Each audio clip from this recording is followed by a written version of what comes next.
ఎవరైతే నా మీద ఆరోపణలు చేసి ఈరోజు ప్రెస్ మీట్ పెట్టిన ఆయన, నేను టీటీడీ చైర్మన్గా ప్రమాణ స్వీకారం చేసిన మొదటి రోజు నుంచే నన్ను రిజైన్ చేయమంటున్నాడు. కనీసం ఒక రోజు, వారం, నెల కూడా నాకు టైం ఇవ్వాల. నువ్వు రిజైన్ చేయి, నువ్వు నాకు ఇచ్చావా టీటీడీ చైర్మన్ నేను రిజైన్ చేయడానికి? నాకు చంద్రబాబు నాయుడు గారు ఇచ్చారు, ఆయన చెప్తే ఒక్క నిమిషం కూడా పట్టదు నాకు. ప్రతిరోజు నువ్వు రిజైన్ చేయి, ఎందుకు రిజైన్ చేయమంటున్నవాడు. దీని మీద నేను రీసెర్చ్ చేస్తే ఆయన చేసినటువంటి దుర్మార్గాలన్నీ ఒక్కొక్కటి బయటకు వస్తున్నాయి. ఒకటి కాదు, రెండు కాదు, 100. ప్రతి దాంట్లోనూ కరప్షన్ చేశాడు. ఇవన్నీ బయటకు వస్తే తిరుపతి ప్రజలే తరిం కొడతారు. నేను ఈరోజు కూడా నిస్వార్థంగా ఏది ఆశించకుండా, నేను రాజకీయ నాయకుడిని కాదు, నేను ఒక మీడియా అధినేతని, నేను ఒక బిజినెస్ మ్యాన్ని. నాకు ఎన్నో అవకాశాలు వస్తే నేను వద్దనుకొని నాకు టీటీడీనే కావాలని ముఖ్యమంత్రి గారిని రిక్వెస్ట్ చేసి నేను ఇక్కడికి వచ్చాను. కొన్ని రిఫార్మ్స్ చేయాలి ఇక్కడ అని. గత 5 ఏళ్లలో మీరు చూసుంటారు ఎన్ని వేల టికెట్లు అమ్ముకున్నారు. నా దగ్గర రికార్డు ఉంది. వాళ్ళు పొరపాటున అది పోతా నా దగ్గర చైర్మన్ ఆఫీస్లో వదిలేసి వెళ్ళిపోయారు.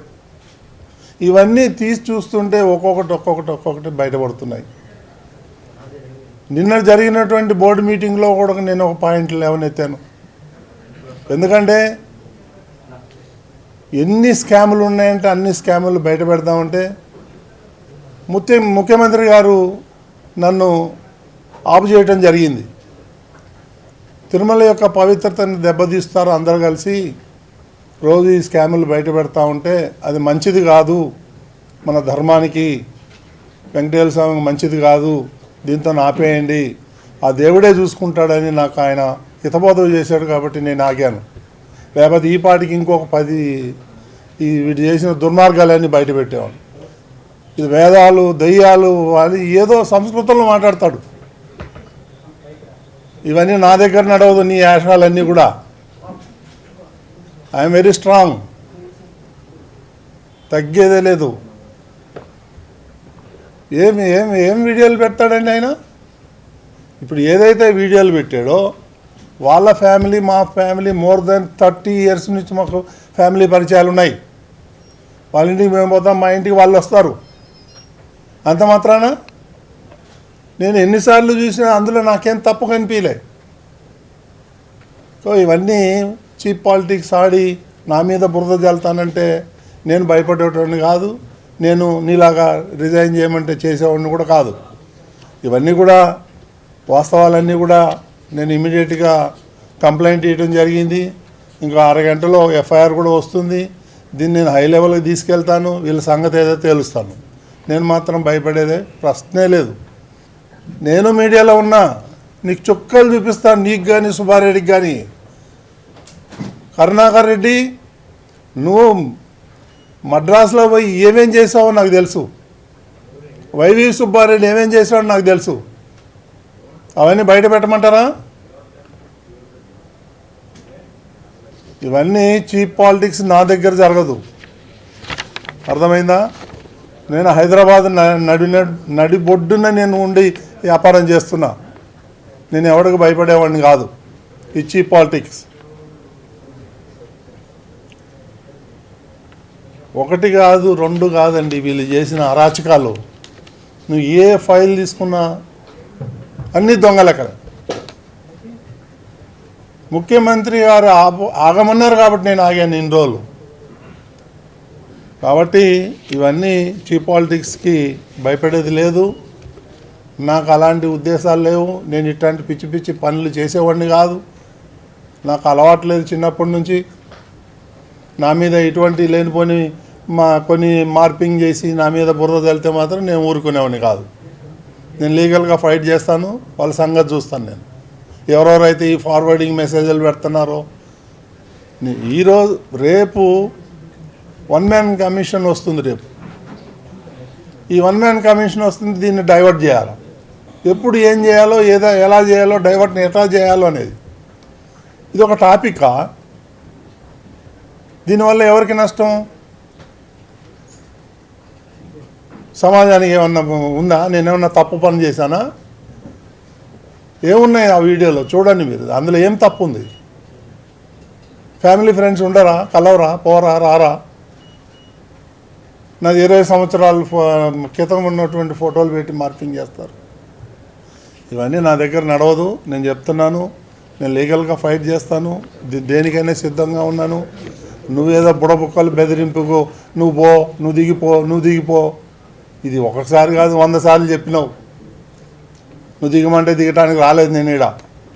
నేను ఈ ప్రాంతానికి చెందినోడినే. నువ్వన్న పక్క జిల్లా నుంచి వచ్చినావు. నా వల్ల టీటీడీకి ఏమన్నా చిన్న ఒక మచ్చ వచ్చిందా? చిన్న తప్పు ఏమన్నా చేశానా? ఒక్కటి చూపించమనండి. ఈ 1 year 2 months 3 monthsలో నేను నిస్వార్థంగా పనిచేస్తున్నాను. నాకు ఎన్నో అవకాశాలు వచ్చినా నేను టీటీడీలోనే వచ్చి ఇక్కడ పనిచేయాలి, కొన్ని రిఫార్మ్ చేయాలనే ఉద్దేశంతో వచ్చాను. కానీ నా పనులన్నీ వదులుకోవచ్చి నేను తిరుపతిలో కూర్చోవాల్సిన అవసరం నాకు లేదు. నాదేమి బతుకు తెర కూడా కాదు.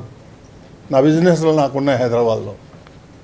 కాబట్టి ఇవన్నీ చీప్ పాలిటిక్స్ మానేసి ఆయన పైన ఆయన చేసుకుంటే మా ఆరోగ్యానికి మంచిది. ఆ వీడియోల వల్ల ఎవరికి నష్టం, ఎవరికి లాభం అండి? ఏం అబ్జెక్షన్? నేను మిమ్మల్ని అడుగుతాను, చెప్పండి మీరు ఏం అబ్జెక్షన్ ఉంది?